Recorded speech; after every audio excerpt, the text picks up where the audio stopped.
The United Kingdom has recently undergone a significant political transformation. In a nation where the Conservative and Labour parties have shared power for generations, the newly established right-wing party, Reform UK, delivered a stunning result in local elections. Yet despite the presence of several political parties, why have only two parties dominated British politics for so long? Today, let's explore how electoral systems shape political party systems, such as two-party and multi-party systems. An electoral system that only remembers first place.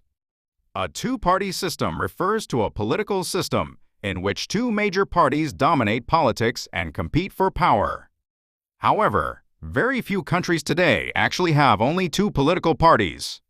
Countries such as the United Kingdom, the United States, and South Korea all have multiple parties on paper, but in reality, politics is largely controlled by two major parties. These countries are often described as having a de facto two-party system. The key factor is the single-member district plurality system, an electoral arrangement where the candidate with the most votes in a constituency wins office. In the 1950s, French political scientist Maurice Duverger argued that single-member plurality systems inevitably produce two-party systems. This idea became known as Duverger's law. At the core of this dynamic is the idea of avoiding wasted votes. Many voters are reluctant to support smaller parties that are unlikely to win, choosing instead to vote strategically for one of the two dominant parties they dislike least. As this pattern repeats, smaller parties face structural difficulties surviving in the political system. Britain is often regarded as a textbook case of Duverger's law at work.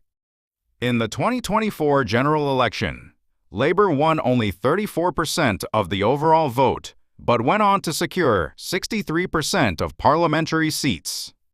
The disconnect between votes received and seats gained creates a serious structural obstacle for smaller parties. South Korea is not very different.